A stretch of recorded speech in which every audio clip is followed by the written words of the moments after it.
Old guard versus Dan Jordan, a much newer player. And let's get some turbo magic going here. Jon Finkel had a pretty solid day one. Yesterday, X1? X2, question mark? I think he was X and 1 going to the last round. X1. We're getting confirmation here from Randy. Dan first on the board with a Skull Hunter. Jon making use of his mana too. Just a cycle, I like that. Tormenting Voice. No, he pitched it. Yeah, the Tormenting Voice. It's a card that I think has gone up, in my estimation, quite a bit. Pretty decent card. Yeah, it really is. You know, it's not a card you have to spend a high pick on, but it does work. It really does. Especially in a format where we're all playing 18 lands, and sometimes you just get too many lands, and it's nice to just be able to get rid of one. And, you know, it can help you delve, too, if you happen to have a deck that has that and delve cards in it. I mean, my guilty use for it is that I play it in my 5-color decks, because if I happen to have, if I have a bunch of spells I can't cast, then I'll just pitch this. Totally. Dan's board looking pretty good here. He's played a Ponyback Brigade. He's got that thing already flip face up with 3 friends. Nothing that can get through a War Shrieker, so Jon's saying, all right, I've got more. I'll tell you what. This better be pretty good from Jon. And, well, his life total is pretty high, because he played a Winter Flame. Oh, and Hostilities. Hello. Oh, that was pretty good. That's pretty good. And there's a nice follow-up here with Alabaster Kieran, but what was Finkel? You know, usually... If your opponent can't get through... I mean, he could have been afraid of a Trumpet Blast or a Russia Battle in that situation. Certainly, Dan's representing that kind of deck, and he only had 1 blocker, so he knows he has a good follow-up. Oh, wow. Oh, hello, that's a clock. Ghostfire Blade is going to get equipped to the Alabaster Kieran, and now all of a sudden that's going to stop attacks and blocks. Well, Finkel's going to just jam anyway, but an easy block here for Dan Jordan. Oh, it's Flying Crane Technique. Flying Crane Technique used aggressively to kill that Kieran. Get some damage into. And Feat of Resistance. Jeez. Nothing like having 8 mana. Yep.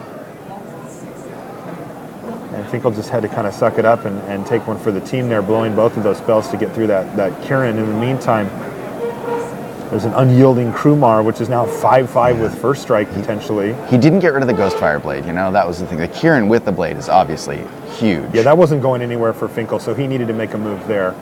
Took care of that problem, but he knew, look, that will not be the end of that. Now he's created a board stall he's perfectly happy with. Both players have more space down. Isn't there more flipping up here for Dan Jordan? What could that be? You know, I think one of these cards that he has so much mana, it doesn't matter. So, oh, there's the Spell Snatcher. It's going to steal a Sage Eye Harrier. Yeah. That's the first time that's happened. Jon says, whatever it is, we're going to get something going on here. He plays the Sage Eye. Let's get to start attacking. Oh, Jeskai Ascendancy. He's got all the Jeskai rares. He sure does. And that is the Bondkin up there? It's a Bondkin, so Jon establishing quite the board. And there's, he just had enough mana that Mammoth could flip up whenever. And here's another Kieran. Is Jon not attacking with the Harrier there, though? Or I think he just played it. He just played it. Yeah, and so as soon as it hit the table... Jeskai banner. Yeah, and he gets to loot but he and gets untap. to loot! And he's going to get to draw a card off that thing, too. And he did. And so now there's some talking about, you know, can I use this again? Did we resolve everything correctly? Because what he did is he put a counter on the Bondkin, then untapped all of his creatures with the banner, and then put another counter on it. So abusing the Outlast Jeskai Ascendancy combo here. Yep, Jon Finkel making it happen. That's pretty sweet, I gotta say.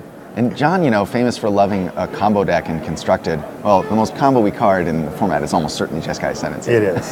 Could not resist himself. Yeah. Jon's really a limited player at heart, though, right? He is. He is. You know, I think like any of the old school players who were playing a lot before Limited was really a thing, he obviously is a great Constructed player. Yeah. Understands that was Magic, but he plays so much more Limited. And this is, he's just taken over this game. I mean, like all good-looking, handsome, awesome people, he loves Limited. Exactly. And by the way, Alabaster Kieran is back and has that stupid Ghostfire Blade back in its hoof. And the Sage of the Inner Eye got hit by a throttle. It looks like Dan Jordan just... I think Dan closed that game out. Closed that game out. Kieran, right? Jon just couldn't find an answer to that 4-power flyer. He had taken a lot of hits early. That's crazy because he really had stabilized that board and in fact looked slightly ahead. Yeah. He must have been at low life though, because we didn't see him chipping away for any damage. He didn't have any good attacks there. Right. Even though he had the Jeskai Ascendancy, I mean, you know, that'll often open up some attacks for you that you wouldn't normally have. And he drew a bunch of extra cards with it too, but yeah, Dan having that Krumar, that was kind of a problem that could attack on the ground and block on the ground. Right. So I mean, my guess is that Jon was probably at 5 or 6 life or something.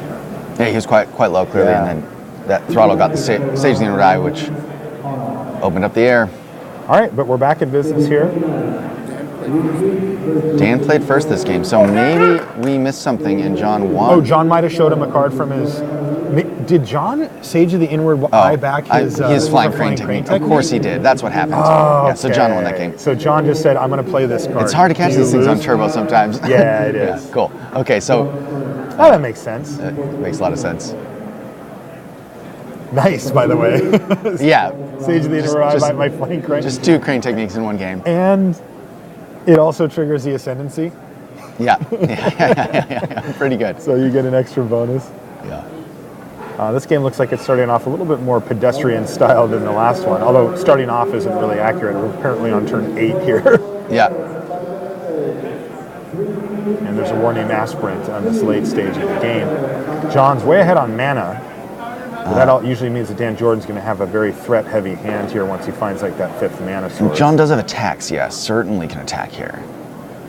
Jordan's tapped out right now. Yeah, Dan and is. thinking about his blocks, Yeah, that Unyielding Krumar really wants to get in the way of the Summit Prowler there at some point, but leaving the mana up is awkward. Oh. Yeah, so the Chief of the Blade trades with the Summit Prowler, and Dan takes a hit for 7. Glacial Stalker is in the house. Yeah, and now Dan's got to answer that Glacial Stalker. That's a pretty good blocker. It can attack and block. Yeah, and it attacks really hard too. I mean, it's hitting for 4 in the air. It is hitting hard. And Finkel kind of stonewalled here. He plays a Sage. What did he get back this time? Could not quite see what he got there.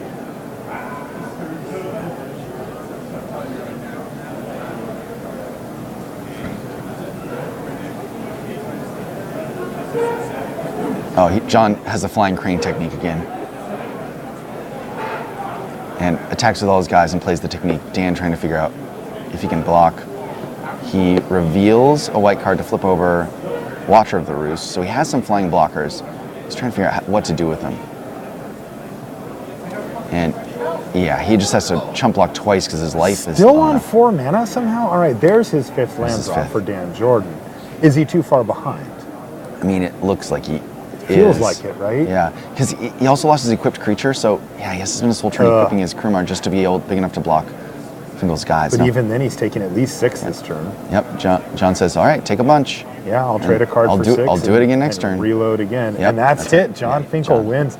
I just got a text from BDM. Yeah. He says, back in '95, Yeah.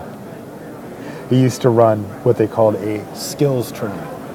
This is BDM ran the tournament, when he was doing neutral ground. He used to run neutral ground. Yeah, and they ran that before the main event.